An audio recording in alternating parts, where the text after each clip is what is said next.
앞서 보신 것처럼 재난은 일상에서 늘 대비해야 할 문제입니다. 우리나라 역시 기후변화와 도시화 등의 이유로 다양한 재난 위험에 노출돼 있는데요. 한국 사회가 주의해야 할 재난 유형과 대응 체계는 과연 충분한지 서울시립대학교 소방방재학과 함승희 교수님과 함께 이야기 나눠봤습니다. 최근에 워낙 국내외적으로 산불이나 지진 등 많은 재난사고 때문에 놀라신 분들이 많을 텐데 특히 대한민국에서 주의해야 할 재난 유형이 있다면 어떤 게 있을까요? 우선순위를 두고 관리해야 되는 재난의 유형을 선정하겠다. 이 방식은 우리 정부가 채택하고 있는 방식이 아니기 때문에 어떤 특정한 유형에 주의를 기울인다기보다는 모든 재난 유형을 포괄해서 어떤 주의를 기울여서 관리를 해야 되는 속성이라는 게 있을 것 같습니다. 언론을 통해서 잘 드러나지 않으면서도 우리가 좀 간과하고 있다거나 그런 재난 유형이라거나 위험 요소가 있다면 어떤 게 있을까요? 한마디로 얘기하면 메타리스크라고 할 수 있겠는데요. 메타리스크라고 하는 것은 위험 요인 자체가 아니라 위험 요인을 관리할 능력이 없어서 발생하는 2차 위험을 의미를 합니다. 재난을 관리할 수 있는 능력이 없다는 것을 인지하지 못하는 것에 의해서 초래되는 또는 재난 사례의 교훈을 살리지 못하고 똑같은 실수를 되풀이하는 정책이 양산되는 문제들이 어떤 신종 재난의 형태로 나타날 수 있지 않을까 생각을 하고 있습니다. 기후변화가 요즘 이제 많이 이슈가 되고 있는데 그런 것과 맞물리는 재난, 신종 재난이라면 어떤 게 있을까요? UNDRI, IPCC와 같은 세계적인 기구들이 기후변화에 대해서 상시적이고 지속적인 위기 상태가 지속된다. 라고 정의를 하고 있습니다. 그 재난의 양상이라고 하는 것이 이제 피해 규모하고 심각도가 굉장히 달라진다라는, 그리고 빈도도 달라진다라는 특징을 가지고 있고요. 폭염이라든가 열대야가 지속이 된다든가 그다음에 폭설로 인해서 사회 인프라가 마비된다든가 이런 것들이 경험하지 못한 수준의 굉장히 큰 위력으로 다가올 수가 있기 때문에 우리가 경험해 보지 못한 심각도 를 극복해야 될 수가 있다. 대한민국의 재난에 대응하는 체계에 대해서 한번 평가를 해주신다면 어떨까요? 재난 대응 체계의 장점으로 보면 굉장히 중앙 집권화된 구조로 탑다운 방식으로 현장을 운영을 하고 있기 때문에 그게 일사불란한 어떤 신속한 자원 동원의 측면에서는 굉장히 장점이 있는 효율적인 구조입니다.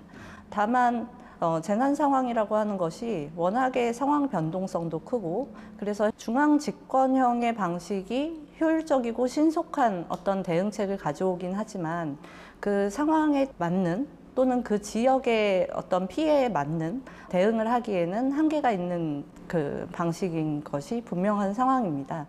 수도권하고 지방 아니면 이제 도심하고 농어촌 여기에 대한 대응 체계는 좀 다를까요? 어떻게 보시나요? 기본적으로는 다를 수밖에 없습니다. 그러니까 도시라던가 수도권의 특성이라고 하는 것이 굉장히 고밀화되어 있는 그리고 고속화되어 있는 그런 구조로 운영이 되고 거기에다가 기술 의존도도 굉장히 높습니다. 다만 이렇게 양적 집중이 질적 불균형까지 연결되어서는 안 된다라고 보는데 그러한 관점에서 어떤 재난 대응 편제를 운영하는 개념이 적용되고 있지 않다 보니까 상대적으로는 어떤 지방에서 훨씬 취약성이 더 두드러지는 현상들이 나타나고 있습니다. 그래서 주택용 소방 스프링클러를 보급을 한다라든지 단독형 감지기를 보급을 한다라든지 하는 대책으로 이제 전환하는 방법에 대해서도 그 적용을 해봐야 되는데 취약성과 가지고 있는 자원 역량이 얼마나 부족한가의 측면에서 좀 볼 수 있는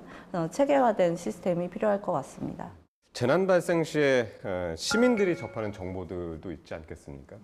충분하다고 보시는지 또 정확하다고 보시는지 어떤 의견이신가요? 주로 이제 저희가 재난 정보를 접하게 되는 경로는 재난 문자를 통해서 가장 많이 접하고 있고요.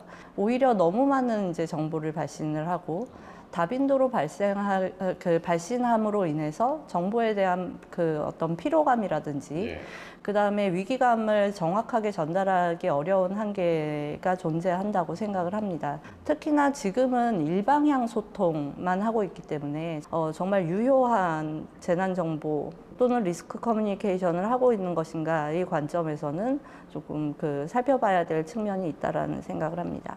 그럼 마지막으로 교수께서 생각하시는 재난에 강한 사회는 어떤 사회인가요?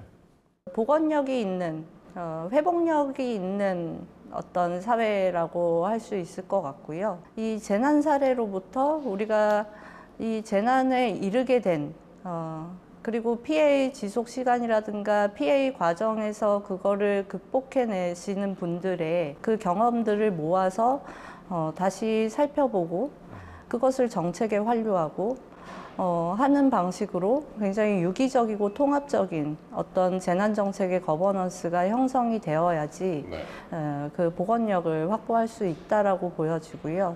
재난이 발생했을 때 이걸 극복할 수 있을 것이다라는 믿음을 가질 수 있는 사회가 재난에 강한 사회가 아닐까 생각을 합니다. 함승희 교수 말씀은 오늘 여기까지 듣겠습니다. 고맙습니다.